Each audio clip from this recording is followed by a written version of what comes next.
Greetings, my fellow free motive seven thinkers. This is O3's News Podcast. My name is Craig, transmitting from the beautiful swampy mangroves of South Florida. And today's date is Tuesday, July 25th, 2017. Plus, I am podcasting at CJ's Java Lounge, located at 400 Southwest 1st Avenue along the beautiful New River of Fort Lauderdale, Suite 1 to be exact, which is located southwest section of the Andrews Avenue Bridge, which is also known as the Yacht Club. Yeah, so I'm just relaxing as usual. And of course, a lot of controversy among Trump and the AG Sessions. Well, sometimes Sessions, he puts his foot in his mouth a good amount of times, and I say that out of respect.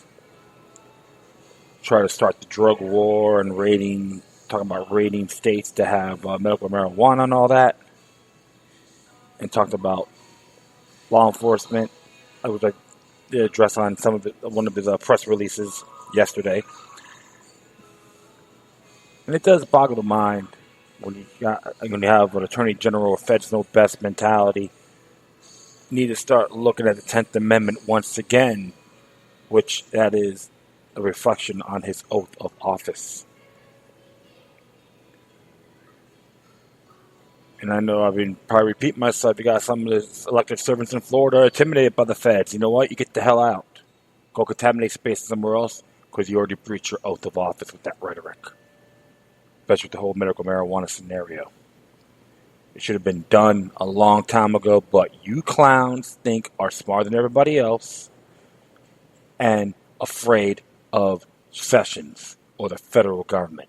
Weak and pathetic that you are. I know the new driver's license ID is coming out, and it has the real ID on there. Hoorah, hoorah, hoorah. When will the state of Florida stop bellying up to the federal government? It just says on there, in God we trust? No, tread on me, feds. That would be the new motto.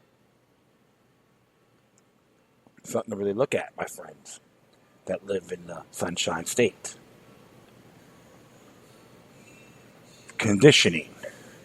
The Pavonian or Pavlov's dog theory.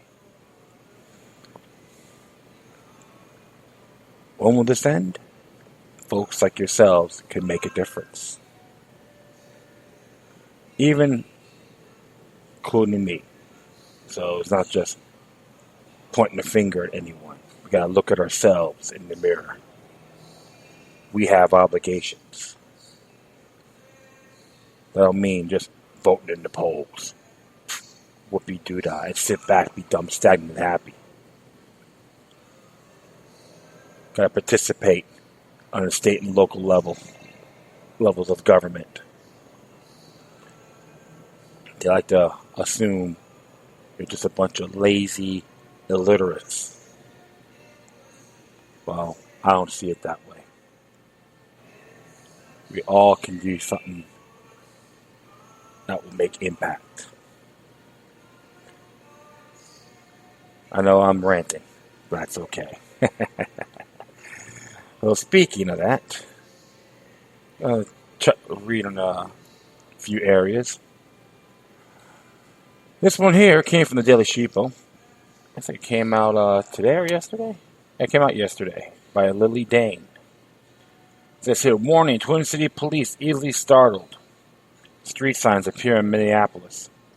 And it looks like it says here, there's a stickman of a police officer shooting everything in sight. So, as it reads here, someone is trying to warn residents of Minneapolis that police in the area are a bit ear-jumpy. From the Star Tribune, Joe Marino brought in the incredulous friend to see the orange street sign he has spotted in the Cedar Riverside neighborhood of Indianapolis. The official-looking metal sign read, warning, Twin Cities police easily startled. It featured a graphic silhouette of a police officer, a gun, and each raised hand shooting in both directions. There's a side of truth to the sign, Marino said after snapping a picture of it. That tells you there is something wrong with the system. The sign, which was still at 8 p.m. Sunday, was one at least two seen in the Twin Cities Sunday. Another sign was spotted near the corner of Snelling and University Avenues in St. Paul, according to a photo that circulated Sunday on social media. A Facebook post that the sign later was removed. Oh, how sensitive Facebook is. Someone got offended. Each was screwed into upright metal posts in the same fashion as conventional street signs, making them appear official. The signs appear to have been inspired by two officers involved shootings this month in Minneapolis. On July 8th, Minneapolis cop Michael Mays shot two dogs in their own backyard. Thankfully, the dogs survived, but they suffered serious injuries, not to mention the emotional trauma of being shot in their own yard. Mays attempts to justify firing the dogs, claiming that they are charging him. But Jennifer LeMay, the dog's owner, has surveillance of video footage that proves Mays is lying. The dogs were not charging the cop and did not present a threat to him. On July 15th, Justin Damon was fatally shot by Officer Mohammed Noor after she called 911 to report a possible assault behind her home. Officer Matthew Heretti, Noor's partner, told the Minnesota Department of Public Safety Bureau of Criminal Apprehension, BCA, that he was startled by a loud sound near the squad car right before Damon approached and was shot by Noor. It is not clear what the loud noise was that Harity described hearing, but police dispatch audio released online shows there was a report of aerial fireworks in the area that night. The two previous deaths by Minneapolis cops raised concern about the state of policing in that city.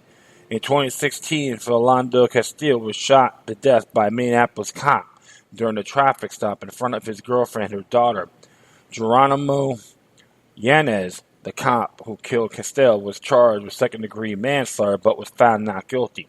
Yanez was fired from the police force and then given nearly $50,000 and any unused personal leave pay as part of the voluntary separation agreement.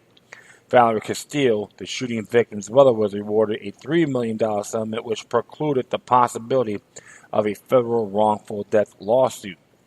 Jamar Clark was shot by Minneapolis police in November 2015. Clark was unarmed, but police said he reached for a cop's gun during the altercation with two officers and was actively resisting arrest. Many witnesses' accounts dispute the cop's story. Some witnesses report that Clark was in handcuffs when he was shot in the head, calling it an execution-style killing.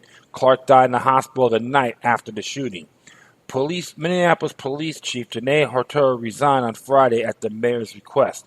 Mayor Bestie Hodge said in a statement that I've lost confidence in the chief's ability to lead us further and that it is clear that she has lost confidence in other people of Minneapolis as well. From the New York Times, Chief Haruto, a 30-year veteran of the Minneapolis Police Force, said in a statement that the recent incidents do not reflect the training procedures we've developed as a department. I've decided I am willing to step aside to let a fresh set of leadership eyes see what can be done for the MPD to be the very best it can be, Chief Haruto said. The city of Minneapolis deserves the very best. As of July 23rd, 684 people have been killed by cops in the U.S. in 2017, reports the website Killed by Police.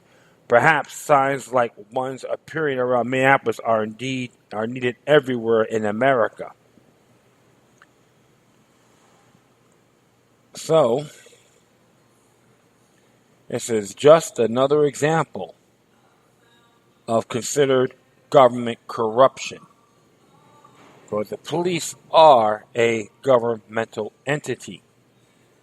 Any questions, you can look up Black's Law's Dictionary, and it'll tell you what a police officer is. And you know what? I will take the initiative on reading this for the time being, for the moment, because it has to be addressed, and I will leave it a footnote on this as well, because Education is key, my friends.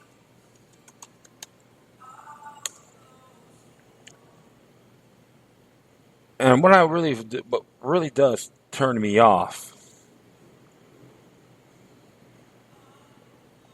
is it still being trained more aggressively. I know I may have heard it.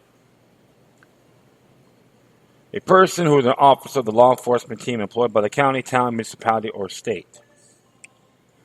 That's what a police officer is. So, yeah, you could say he's a governmental delegate. Absolutely. So, yeah, I'll leave it on there for sure. And the Minnesota Constitution needs to be addressed as well. Because, truth of the matter is, the folks have the right to know what's going on. And gotta make things aware about. The drug war and all this whole shebang. Completely unacceptable. Ballotpedia has a lot of merit. Use Ballotpedia's website. And it's interesting because Minnesota has a Bill of Rights, which consists of 17 sections. Should we check it out?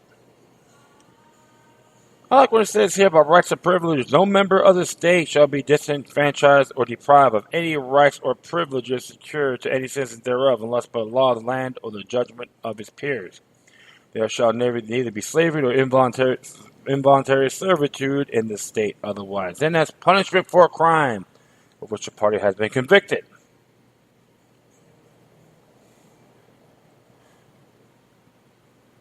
Of course, due process and redress the injuries of wrong. Every person is entitled to a certain remedy in the laws for all injuries or wrong which may have received to his person, property, or character, and to obtain justice freely and without purchase, completely and without denial, promptly and without delay, conformable to the law. That's Section 8, by the way.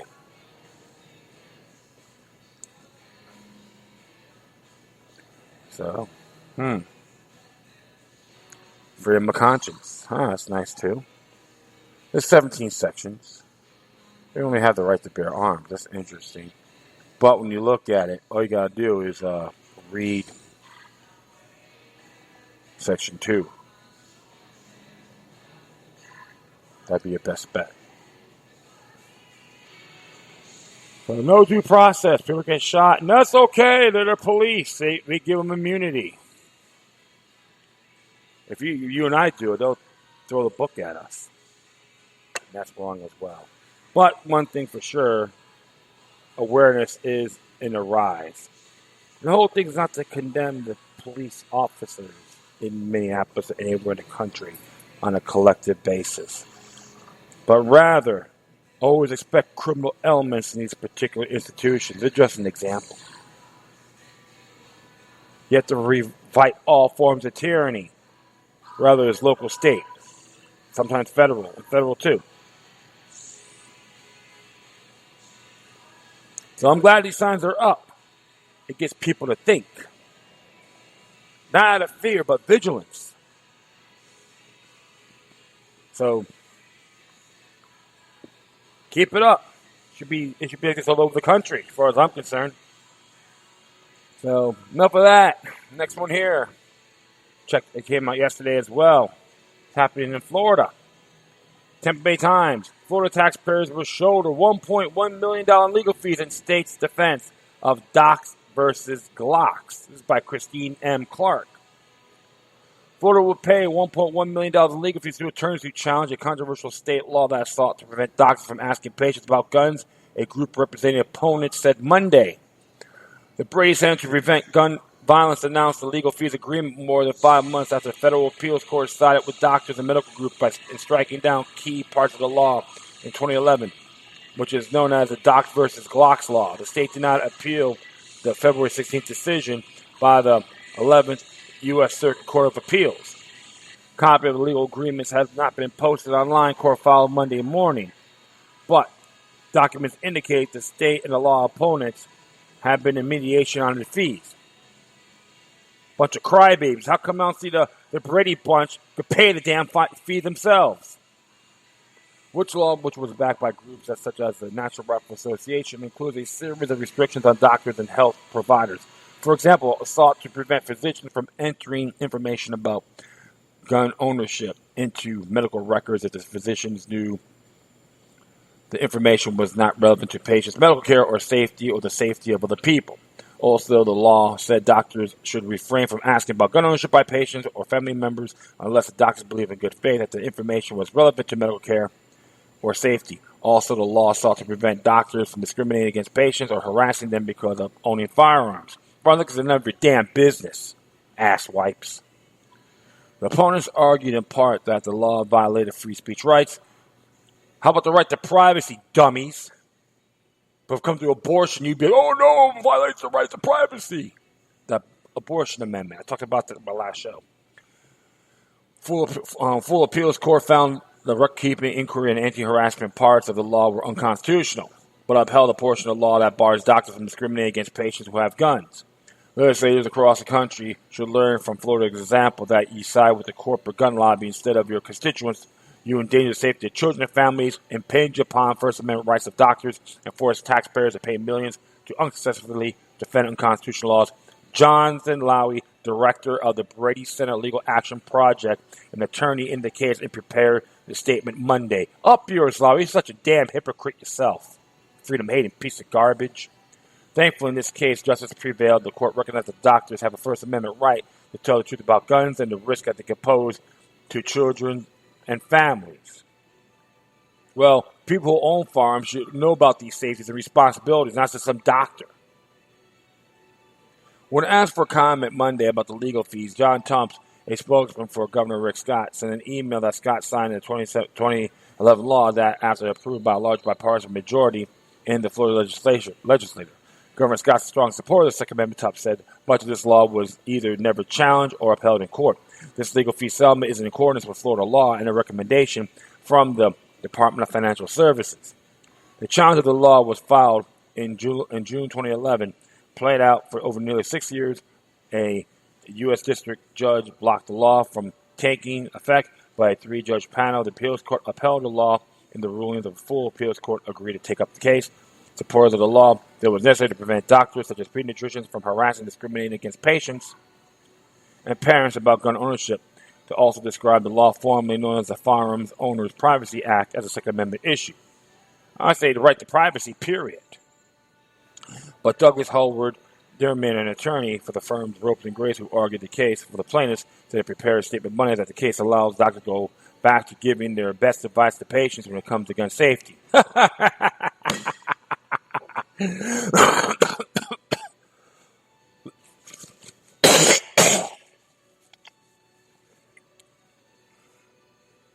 Oh, sorry about that. I had to laugh. Oops. Yeah, I just coughed up some stuff. I won't say on the air, but I'm okay. From day one of the bringing of this case, our commitment has been to protect doctors' First Amendment rights to ensure the safety of individuals, families, and communities in Florida. Howard, the reminder, said the successful resolution of the legislation of subsequent fees, costs, awards both critical and further that goal. I'll say this for sure. With all due respect and in good faith, doctors have none of the damn business. You're not going to tell me if I own farms, and they're going to tell me or inform me about farm safety. Okay? And another thing as well with the Brady Bunch, okay, they're a bunch of hypocrites too. And I say that in good faith. All right? The fact is this, my friend, you got a right of privacy. You're not a natural born. You don't have to tell these damn people what you own, who you blow, and all that. Okay? Probably certain language here could be unconstitutional, yeah, but you know what? Your basic rights supersede all that. In the state of Florida, Article 1, Section 2, your natural born rights are inalienable. And I know that looks like here, they had to go to the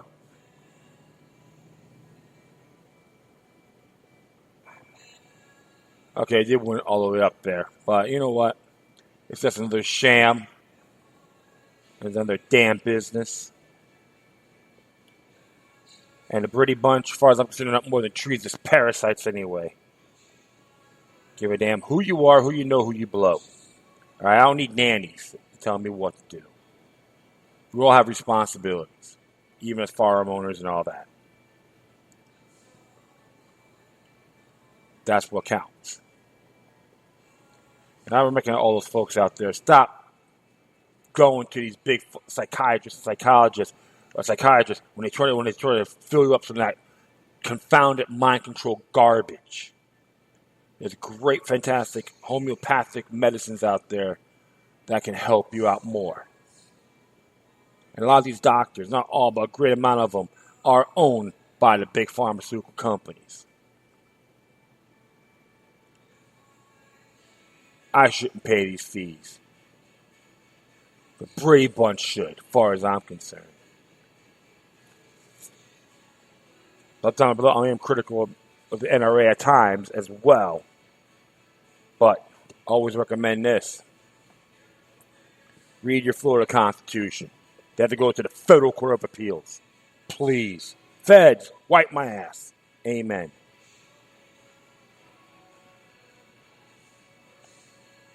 So, enough of that. Okay, the next one here came out yesterday as well. Economic collapse news. And it talks about here, the poll, just 14% want to abolish the Federal Reserve. Why is that? Because they're a bunch of illiterates. It's by Andrew Moran. Despite the Federal Reserve apparently attempting to be more open and engaging with the American people, the public's knowledge of the United States Central Bank is still rather limited. And that shows in a new survey. WalletHub, a personal finance website, published the results. Its Fed rate hike survey, and the findings were concerning. According to the study, nearly half, 44% of the polled Americans do not know when the Fed last raised interest rates. More than one-third of respondents say rate hikes are bad for the national economy, and 50% think rates make mortgages more expensive.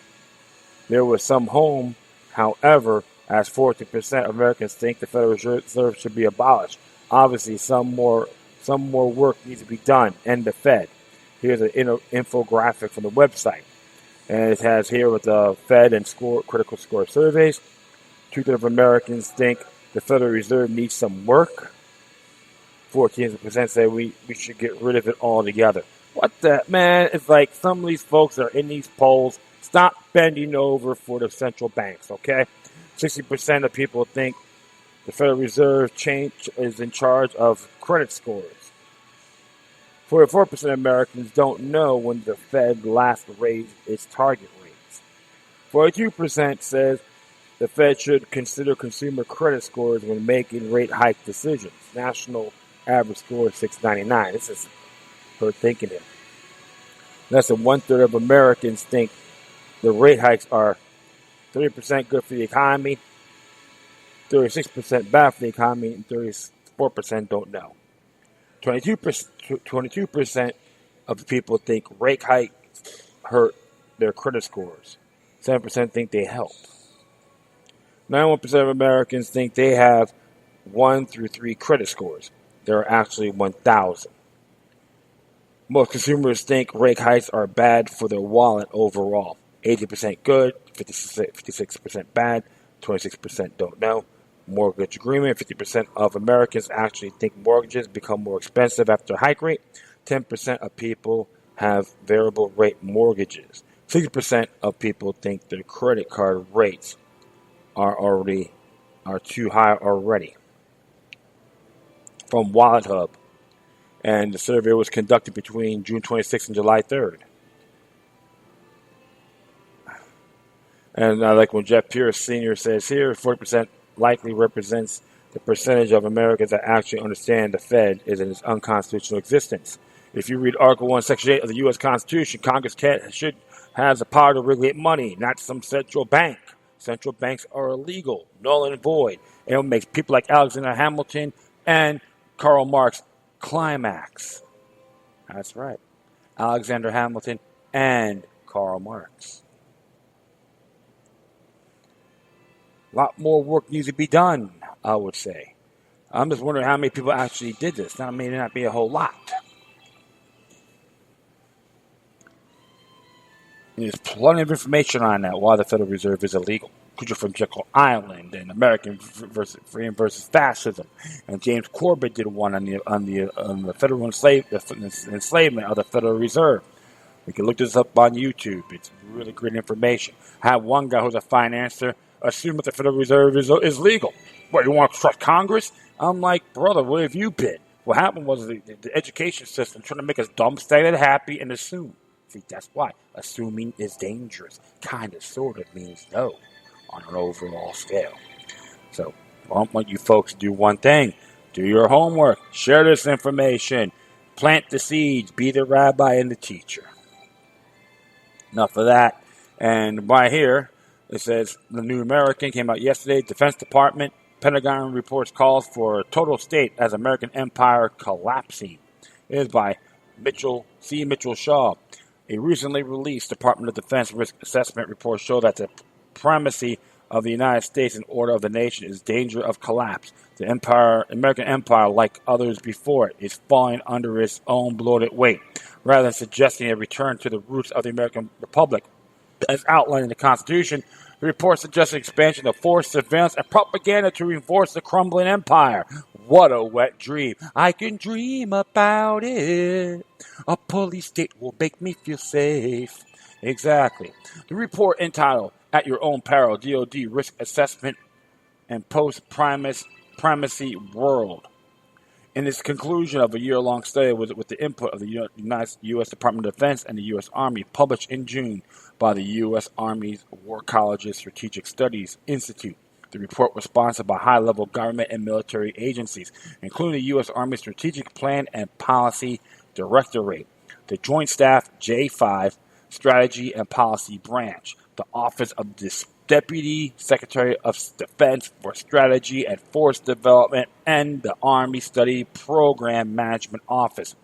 The new findings of the study, as outlined in the report, would be bad enough on their own. The recommendations of the report are even worse, predicting and laminating the collapse of the status quo of American imperialism.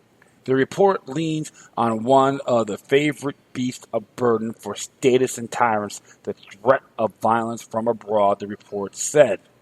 While the United States remains a global political, economic, and military giant, it no longer enjoys an unassailable position versus state competitors. Further, it remains buffeted by a range of metastasizing, violent, or disruptive non-state challengers, and is under stress, as all are all states, from the dispersion and diffusion of effective resistance and the varied forces of disintegrating or fracturing political authority. In brief, the status quo that was nurtured by U.S. strategists after World War II and has for decades been the principal beat for the DoD is not merely fraying about, but may, in fact, be collapsing. Consequently, the United States' role and approach to the world may be fundamentally changing as well.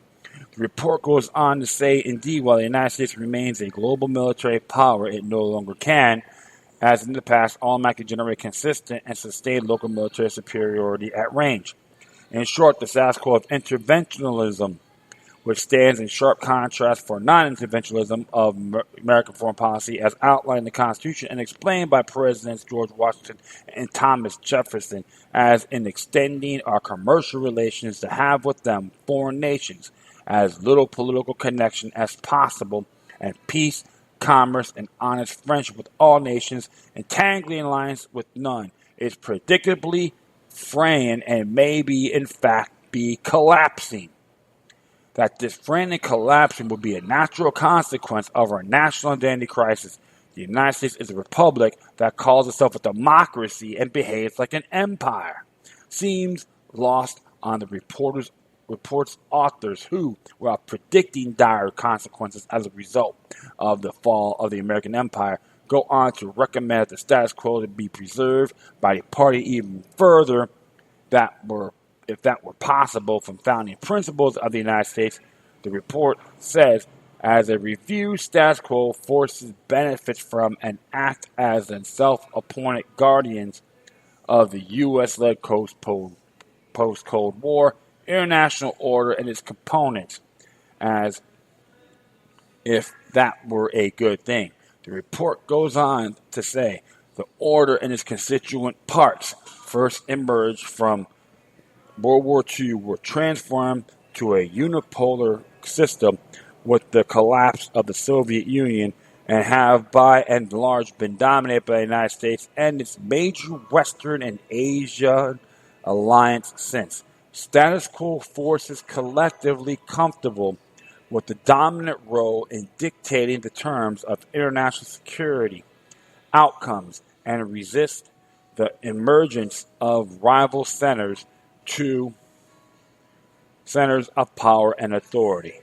It seems never to concur to the status tyrannical minds behind the study that the USSR collapsed under the bloated weight of trying to maintain an empire in an age that no longer accepts the dual errors of rule by force and dominance through threat of aggression.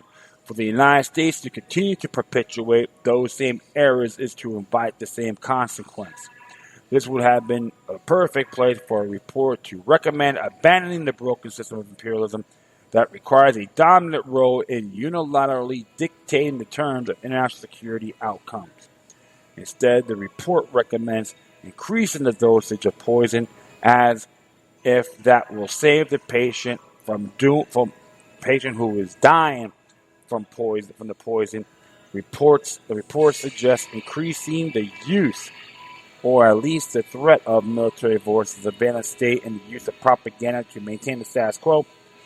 The report recommending increased force both abroad and at home says, as the Pentagon contemplates future strategy and risk, it will need to come to terms with generalized erosion or dissolution of traditional authority structure.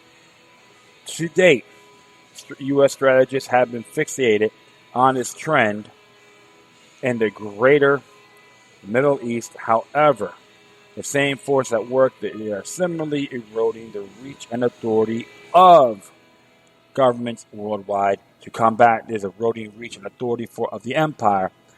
The study says it is necessary to have a wider and more flexible military force that can generate advantage and options across the broadest range of military demands, saying, while as a rule, U.S. leaders of both political parties have consistently committed to the maintenance of U.S. military superiority over all potential state rivals, the post-primacy reality demands a wider and more flexible military force that can generate advantage and options across the broadest possible range of military demands.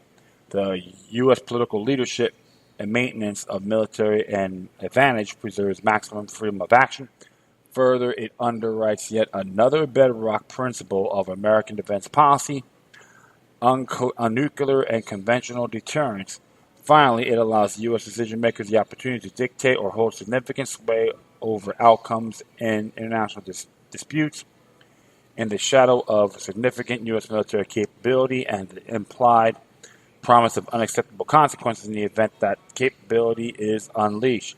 In other words, America should complete its abandonment of peace, commerce, and honest friendship with all nations, entangling lines with none, for a policy of do it our way or be destroyed, and resistance is futile. You will be assimilated.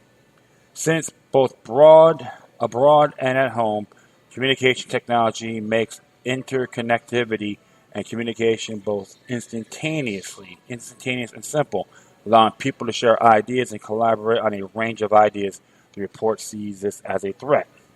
Finally, it is impossible to recognize the profound atomization of resistance as well. The United States and its population are increasingly exposed to substantial harm and an erosion of security from individuals and small groups of motivated actors, leveraging from confluence of hyperconnectivity, fear, increased vulnerability to style disorder, and uncertainty. This intensely disorientated and dislocating form of resistance to authority arises via physical, virtual, and psychological violence and can create effects that appears substantially out of the proportion to the original and physical size or scale. of the proximate hazard or threat. Thus, the report recommends ramping up the surveillance state and the thought control methods of propaganda and controlling the flow of information. Further, the United States possesses with the largest and most sophisticated and integrated intelligence complex in the world. With it, can reach into the darkest, most threatening corners by either both human and high-tech collection. Leveraging the U.S. intelligence community enormous human and technical analysis capability, the United States is also able to generate insight faster and more reliability than its competitors can if it chooses to do so. Finally, the United States' ability to knit together into a seamless whole is substantial alliance relationships, military forward presence, and power projection, intelligence capability, and capacity, virtual reach, and its landed alert as a security partner of choice potentially leave in an inviolable position of strength. That strength, however, is only as durable as the United States' willingness to see and employ it to its advantage.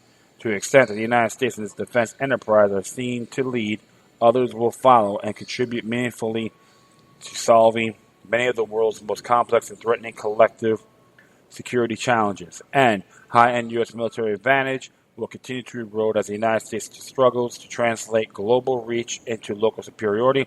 At the same time, the U.S. homeland, individual American citizens, and U.S. public opinion and perception will increasingly become battlefields.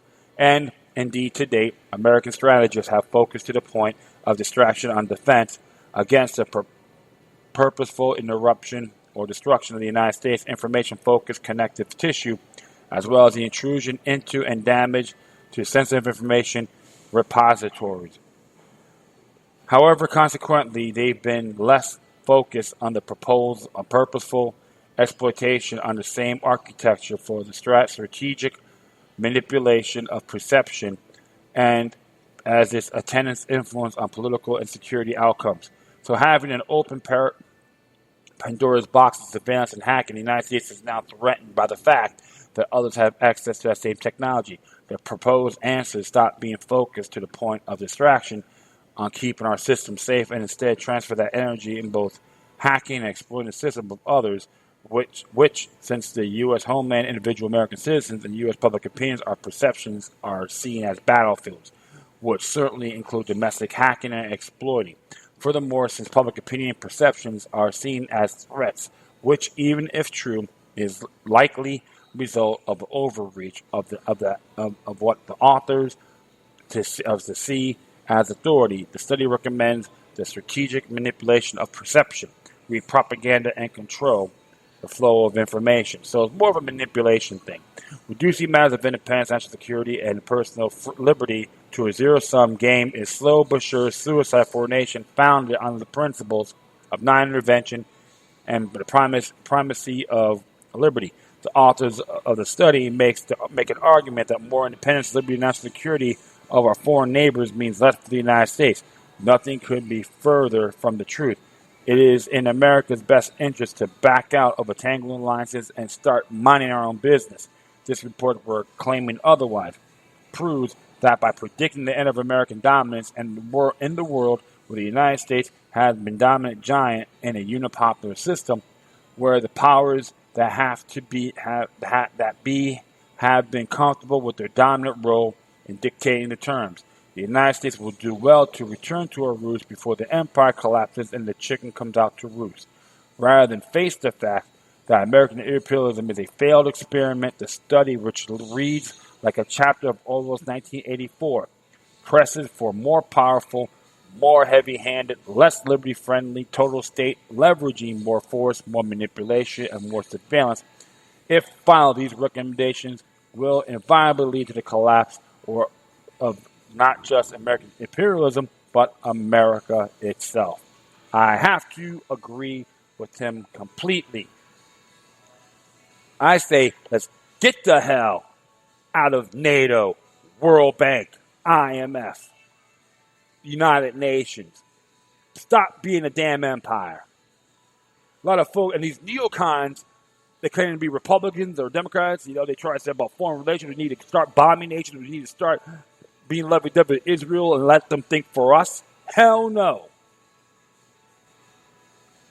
Let's become a republic once again. Piss on imperialism. It was a cancer. It is a cancer, and history shows time and time again it will blow back in our faces, and the people suffer from it. And everyone out there as well, I gotta let you know one thing. Stuff is happening on the state level too. Even the state of California, which I'm not crazy about, are fighting privacy rights. Surveillance, the stingrays, and all that. Every state in the union's got to pursue it, which is occurring on a 10th Amendment scale. And you got to keep pushing, don't give up, and everyone out there, no matter what your views are, you got to say yes to Republic and no to an empire, and piss on the one world order. And I'm going to add this little thing here. It's to-do list for President Trump. And this was by Kurt Nemo, if I'm correct. And it says, to-do list for President Trump. 1. End the wars. Bring the troops home. Close down foreign bases. Stop killing civilians in Iraq and Syria. 2. Break off relations with the second largest sponsor of terror, Saudi Arabia. 3. Cut military spending. Only fund enough to defend America. Also eliminate foreign aid. That's right. That includes Israel. In respect. 4. Close down the CIA, NSA, and other intelligence agencies that spy on the American people and create problems overseas. 5. Shut down the Federal Reserve and institute a gold standard. 6. No bankers and corporatists in government. All Goldman Sachs and Council of Foreign Relations operatives must be banned from staffing in the executive, treasury, and cabinet. 7. Real free trade, not globalist free trade. NAFTA, GATT. Let's give you the guys an example. 8. Get the federal government out of the way of business on Main Street. 9. Follow the Constitution, especially the 10th Amendment. 10. End the war on drugs. We can end the war on terror as well. That's right, my friends. That's the to-do list for President Trump. And you know what? All you Trump worshipers should follow this advice and share it with your comrades, allies, friends, neighbors. And won't be perfect, it'll be a hell of a lot better. And that is it. I'd like to thank everyone for listening. Plus, feel free to download and share this throughout your social media networks. If you have any questions, comments, or you want to send me something that's interesting you may want to check out. Whatever you do, please send your correspondence with decorum. And one more thing as well. I got some people sending these comments. Oh, I like your video. Here, check this out. You know what? I checked the views on YouTube. You haven't seen it. So please, don't sell me something that I'm not interested in. And some of it's good with royalty-free music. I always appreciate that.